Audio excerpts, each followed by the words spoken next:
What it do, man? It's your boy Battle Truth coming to you live and direct from the Battle Truth headquarters. Let's get right off into this. Just got through watching the Mook and Dollaz face off they had. It was okay. It wasn't really live. It wasn't really boring. It was okay. It it was some. It was worth watching once, but I wouldn't watch it again. For the most part, the whole debate was about who actually was known more around the world. Who was known more? Dollaz or Murder Mook? That's what the question was. I feel I'm obligated to answer this, seeing that I'm from Chicago and Milwaukee and was living back and forth from each one mostly all my life. So I'm going to keep it real. And when I was in prison, which means a lot. Now, for the most part on the East Coast, when it comes to Philly and New York thing, um, that could be a heavy debate to some degree. But speaking to people that's outside of Philly and New York, I'm gonna just keep it 100 with you. I remember when I was in prison, for the most part, if anybody came through the prison systems who had any type of talent, could rap or sing or anything, they'll refer them to me. Like, man, you need to holler at Brother Battle Troop, Brother Battle Troop. Battle Troop wasn't even my name. He used to be like, you need to holler at Brother Malachi. They'll send people to me and everything. And I remember when this one particular dude came through. And they was like, yeah, you got to hear him, Kai, man. He cold, man. He can rap. He can rap. I said, okay, I'm going to check him out. So we go out there, check out the guy. He rapping. So then they asking me how I feel about him. I say, he nice. He nice. So when we tell him, you know, how good he was, when we were walking away, one of the other little young dudes was like, man, them raps he was saying to y'all wasn't even his. I was like, they wasn't? Like, no. He got that off the Smack DVD stuff. I say, what Smack DVDs? He like, you don't know what Smack DVD is? I'm like, no, I've been locked up. He like, oh, yeah, you been locked up. Yeah. Well, there's some stuff going on in New York, but they have these battle rappers on the end of the CDs and stuff, man. And this one dude, Murder Mook, man, he took Murder Mook raps. So the raps he's saying to you, it's Murder Mook raps. Those Murder Mook raps he's saying. I was like, Murder Mook. He like, yeah, he cold, man. You know, so that's Murder Mook raps. Then when I got out of jail, a couple years later, I remember talking to my cousin. And I was asking my cousin, I said, who is this dude Murder Mook? Because when I was in prison, I used to hear about his name all the time. I never heard of Dollaz. Nobody even brought up Dollaz. I didn't know who Dollaz was until I started watching battle rap. And my cousin, when I got out of prison, my cousin was watching it. So he knew all about it. So he's like, oh, this Mook right here. He showed Mook. But then my cousin was like, this is what I like right here. And he went to Tech Nine, you know. So he got to playing the Tech Nine stuff. And I'm going to keep it real. I started liking Tech Nine better than Murder Mook from when I was watching that. But then because he was funny, Tech Nine was just real funny. And, you know, an old video was funny, man, when he was doing rapping against people. So, but Mook was more lyrical. And once I started watching more and more and more Mook, especially when it got to that Young Hot battle, it was a rap. I was like, oh, dude, the truth. Then Mook basically became my favorite. But before Tech Nine, it was Sam Scarfo. Sam Scarfo was my favorite. Then I started liking Tech Nine. Then I started liking Mook. Then after I started liking Mook, then my favorites became Verb, then Rex. you know, so that's how it was. Little Verb and Rex. Hold on a second, man. Let me get this right quick.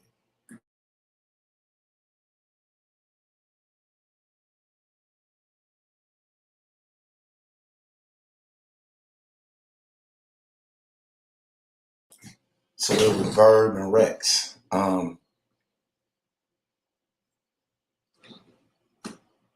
But I do remember one time my cousin played Reed Dollaz. He was like, this little dude nice too. And he played Reed Dollaz. KK with the ammo. Coming out like Rambo. I think he played another one of him. He rapping in some little place with some guy. He was nice. But I didn't look at him as being better than the one that I named. And me personally, I'm just keeping it real. Reed Dollaz, and when it comes to battle rap, nowhere near compared to Murder Mook and who he was. Everybody know that. That's why they call Murder. They basically call Murder Mook the logo. They never heard Reed Dollaz mention that the logo. And not only that, they say Murder Mook, Loaded Lux, and that was a back and forth for a long time. Me personally, I always thought it should have been Rex, period. But I don't know how that ended up happening, that Rex ended up being under the shadow of Mook when Mook wasn't even rapping like that no more. And Rex was just kept going. Excuse me. But that's how big and impactful Murder Mook was. The impression he put on battle rap when he battled left an impression so big that when he retired and wasn't rapping, the effect it left on the community made his name always come up no matter what era. And if anybody was considered to be the best on fire, they would say he need to battle Mook. And I think that hurt Rex too, seeing that Mook was his cousin, they was in the same group. So Rex was never considered to be a contender when it came to Mook, even in his greatness, because nobody would request to want to see it, seeing how close they was, not only as family, but also friends and being in the same group of team. So I think that hurt Rex for a long time too. And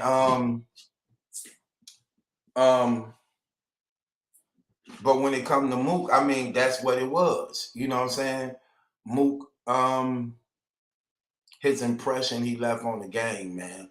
And he had moments. He had moments in battle rap that still is timeless in battle rap. Like you can go back to the Young Hot and be like, he was wicked. You can go back to the J Mills. 5 niggas in the shower waiting to J Mills. You can like, that's crazy. You can go to the Syrian Jones and him battle, like, dot on your head, dot on your leg, dot on your leg. That's probably why he want to be like me. Okay, Jones, I'll knock you Syrian Jones. You can see what I'm saying? You can go to that. And you have to talk about how this is what we mean by what was your impact on battle rap. Like, I think he was the first one to ever do. Remember, people started doing that, addressing other battle rappers and stuff because of Mook. Remember, he rapping against Sid Jones. He was like, I want to take this time out to take a break with an intermission. Now, those 5, and he go turn to the camera. Those 5 dudes from DNA, they look like me. Now, back to regular Scrolls and Jones. Now, back to you, Jones. You get what I'm saying? Then people started incorporating that in their raps to take the time out to address people who they wanted to battle, or people who took shots at them, or took the time out to take shots at others. You know what I'm saying? So they were taking a lot of stuff from him. It was even cats like after they rounds, like easy, like, you know what I'm saying? They were just them dudes put it down, man. I ain't gonna even front. And nobody who know battle rap, they can't front about that. That's why for the most part, let's just be real. When you hear smack, I'm gonna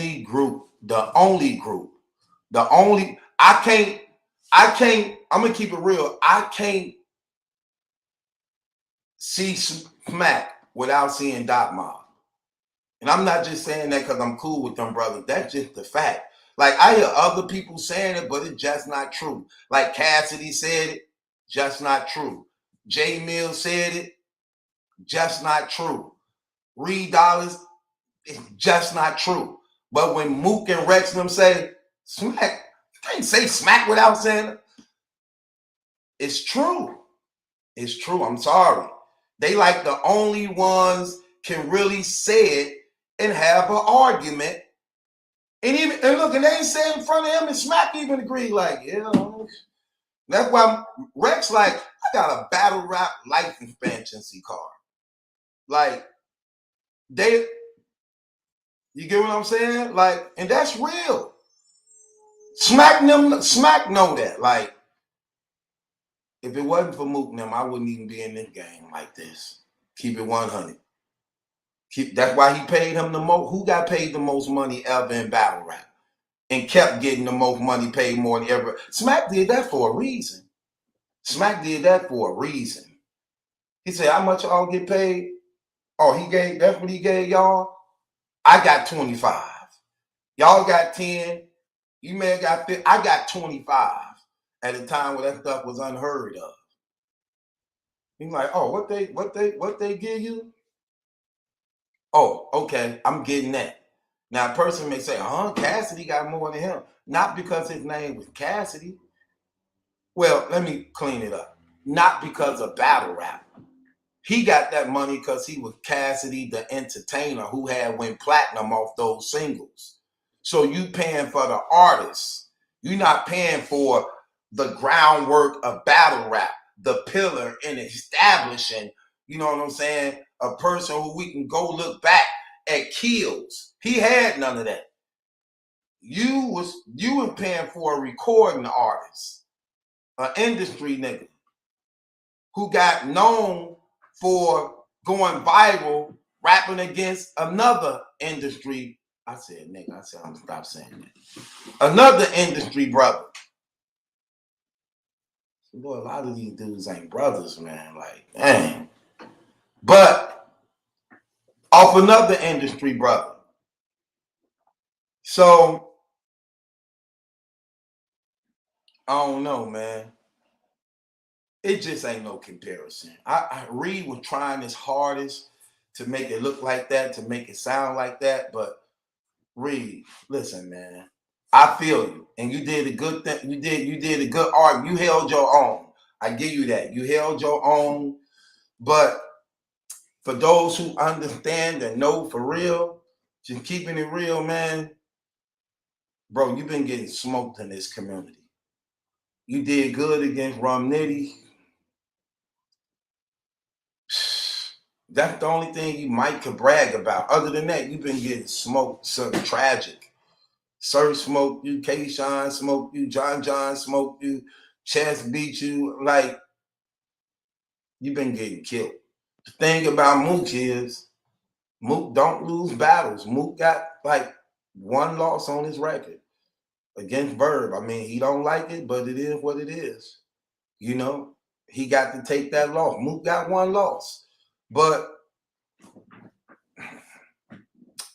everybody look at him as being a logo, man.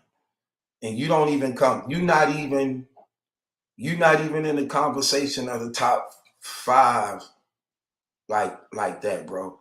I'm not taking away from the work you were putting in or what you was known as, but I'm talking about overall, people wouldn't look at you in the top 5 like that. I'm sorry, they just wouldn't. You're not going to come before Mook or Lux at all out the gate. Them two gone. gonna be the pillar. You're not looked at as being a pillar of battle rap. You're not. I mean, Mook and Lux gonna be number 1 and number 2 on mostly almost anybody resume. Then the arguments actually go after that. But I doubt if you come up at all. I'm sorry, I doubt if you come up at all. You know, I'm just keeping it 100. I've been blogging for 5 years now. You never came up like that in no top 5, nothing like that, none of that type of stuff, or even being a pillar of what battle rap is, or no. And again, it's not to take away from the work that you did put in and things you were doing, but it just wasn't like that. Mook name continued to ring in battle rap even when he leave, even when he gone. I mean, it's just the fact. And then after that Tay-Rock performance, you get what I'm saying? That was crazy. And I'm just keeping it real. I don't think you're going to survive. I don't think you're going to survive against him. Summer Madness, I think he gonna beat the brakes off you, bro. I'm just keeping it real. This may be his easiest match ever. And it's crazy because you rapping, you talking and you debating with him in his face off, and you saying stuff like getting that stuff from Jay Black now. I'm getting better and better. Every battle I've been getting better and better. Man, please, that's not good enough. But I at least get better and better. To go from terrible to sorry to a loser don't mean you improving. I'm sorry. It don't mean you improving. Can't say, well, I was terrible in this battle. And that other battle, I just wasn't that good. Yeah, I lost. I was a loser in that 3rd battle. But in that 4th battle, it was a little bad, but I hung in there. Man, a loser is a loser. I'm sorry. There's not a award for improving as a loser. Like, you are a new improved loser. Give him his award for being a new improved loser. But if that's what you want, what type of trophy would that be? Would it be a half empty garbage can? And when you look at the garbage can, is it half empty or half full? On this garbage can, on this ibuprofen. This is my daughter's. Ladies know what this is for. But on this garbage can trophy, we're going to get a $3 for being an improved loser. When you look at the trash can, is it half empty or half full? Come on, Reed, man. Well, I guess. So if that's the credit you want, you can have it. That being said, it's your boy Battle Truth. It ain't my job unless the question is yours. Who y'all? Mook is crazy, man. Mook. I'm looking at this face off of Mook. Mook got the Michael Jordan gambling period. This dude is obsessed with gambling. And it'd be so crazy. Bro, listen, Mook, stop coveting. Stop coveting that which belongs to your neighbor. He just got to get something from somebody so that he can say he got it from them. Like every debate, every face-off, it's going to end up in a bet. Men will be on the phone and be like, want to bet? Want to bet? Nigga, do you owe money? Is you in debt? Like, and then you know what's crazy? When he lose, he don't want to pay nobody. But when he win, he want to get paid right then and there. Man gonna owe me $50. Man owed me $50 for a couple months. Then we made a $500 bet. Oh yeah, I fixed him good. He tried to trick me in that too. He said, I thought the bet was Samaritans. He said Sumerians. But I didn't know he said Sumerians. I thought he was saying Samaritans. It's a difference. So I'm like, Samaritans? And a Samaritan wasn't one of the first, you know what I'm saying? One of the first people, you know what I'm saying? I forgot what our bet was, but that's what it basically was about. He talking about Samaritan. I'm saying Samaritan, they came from the Jews. So I know that that's a lie. You lost this bet. So I misunderstood. No excuse.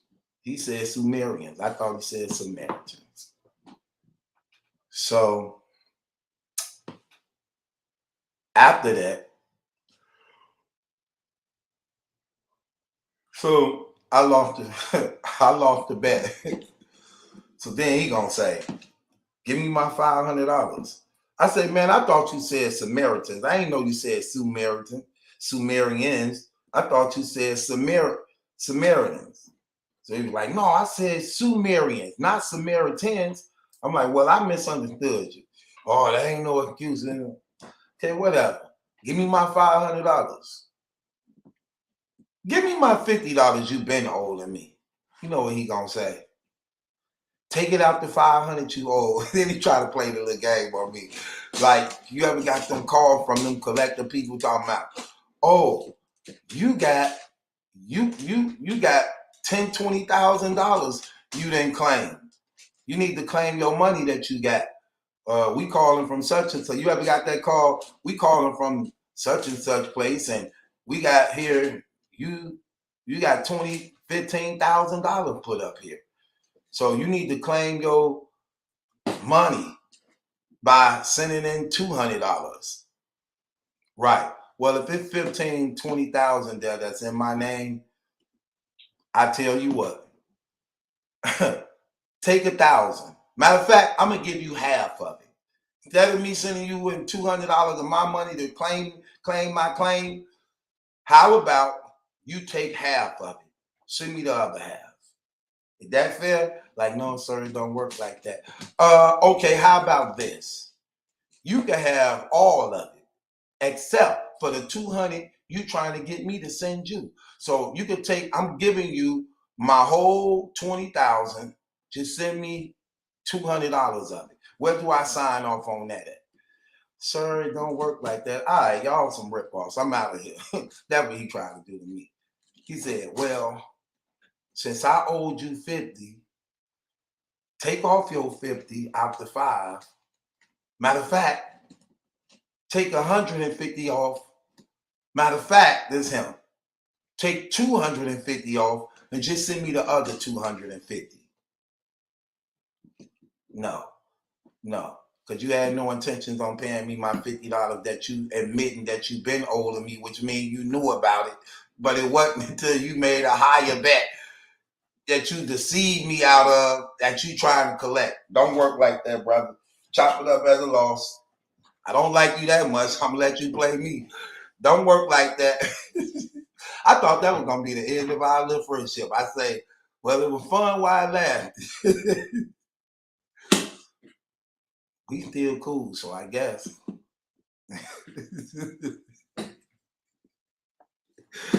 I say this to say this. So he in the face-off with Reed. Then half of the face-off he took up trying to prove his bet that Meek Mill said his name. So this the type, Mook the type of dude, this dude is crazy. This the type of dude, if $100,000 was on the line and he made a bet for $200, he don't even care about the money that he's supposed to get, the 100,000. He care about winning the $200 bet. Like, no. He gonna jack off the 100,000 to get the 200. Like, dude, what are you doing? This dude is obsessed with gambling, man. Like, what? Win his battle. I got to catch him right. I'm gonna try to make some deals with him right after his battle. Yeah, when he get his second half. So you got to get him soon. He got to get him soon. He get his money. Cause when his wife get done with him, when his wife and daughter get done with him, it ain't really much left.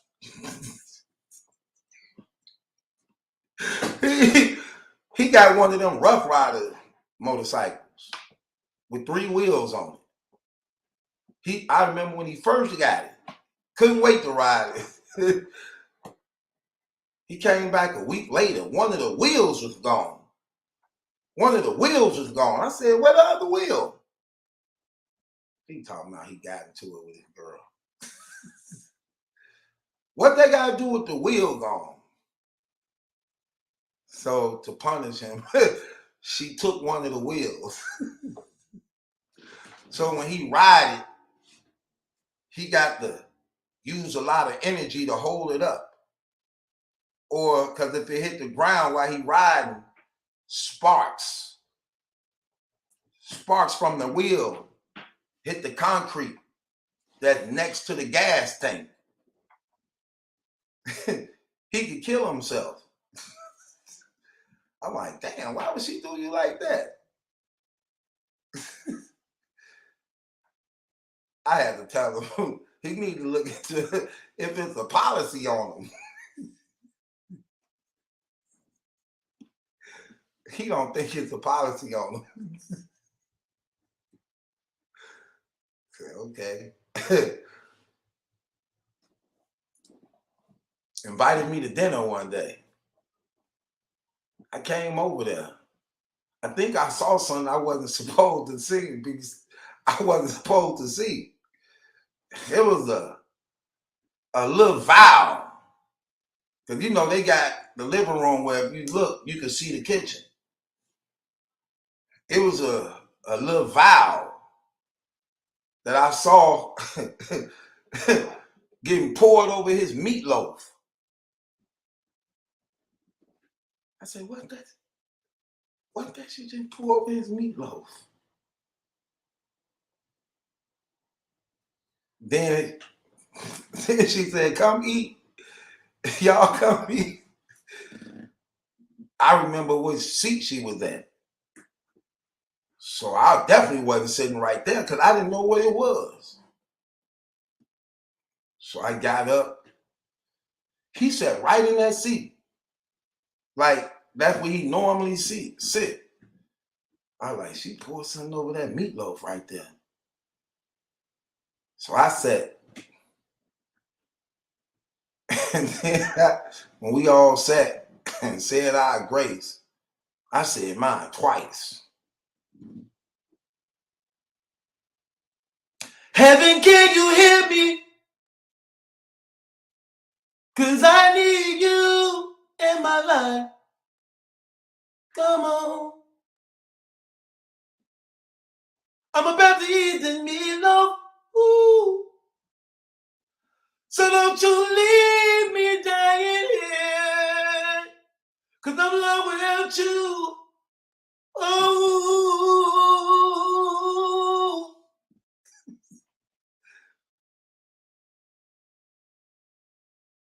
So I asked her, what's all in this meatloaf? She said, what you mean? I said, I saw you pour something over the meatloaf. She looked at me like,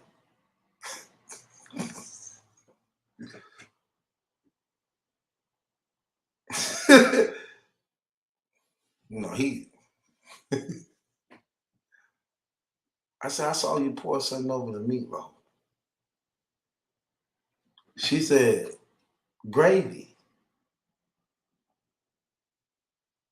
I said, it was in a green valve. She's like, oh, well, that's something between you and I. I'm like, you know, I'm supposed to be cool with him. Supposed to be. You're not too attached though, right? No. Okay, then you fine. Should I have told him? That being said, it's your boy Battle Troop. It ain't my job to answer questions, y'all. I gotta go. This lady keep calling me, man. Messed up my